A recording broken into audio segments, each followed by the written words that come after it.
Matthew John David Hancock is a British politician. Born, October 2, 1978, Chester, United Kingdom. The sign of a civilized society is how we treat the most vulnerable, and our social care system is not up to scratch. But crucially, the apprenticeship schemes benefit apprentices themselves, who get a good foundation for a career, and it helps to open doors and break down barriers that some people face.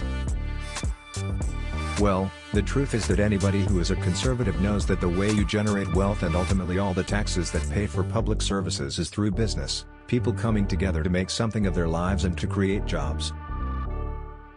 So my dyslexia has got me into trouble, but I feel I can talk about it because I want to say to everyone who is dyslexic that the technology exists to help. The most important thing was being diagnosed.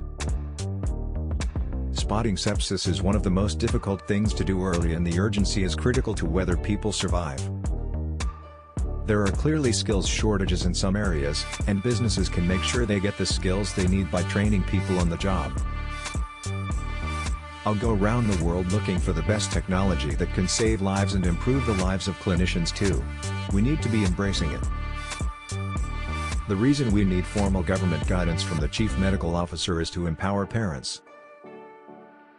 The Conservative Party's always been a broad church, and I can appeal better than any of the other candidates to the center ground to unite the country, and to voters who will ultimately deliver a majority so we can really get things moving. You've got to support working families. We should be looking to support those who strive the hardest, and increase the national living wage, to make sure that the lowest paid get the biggest increase in pay.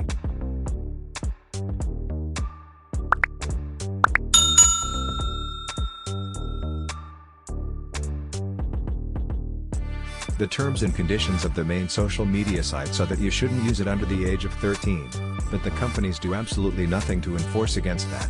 And they should. I think that should be a requirement. You shouldn't be on WhatsApp, according to their own terms and conditions, before you're 16. This is why we have a chief medical officer, to set a norm in society, make judgments on behalf of society, so that individual schools or individual parents don't have to decide. But design has never been a Europe-only project.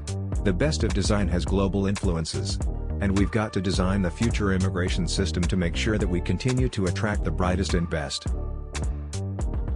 Technology can be an enormous enabler. I'll give you one example. I have never really talked about this before, but I am dyslexic and I didn't find that out at school. People are getting older, that is a good thing, but there isn't enough funding in the system. And there's a whole number of injustices.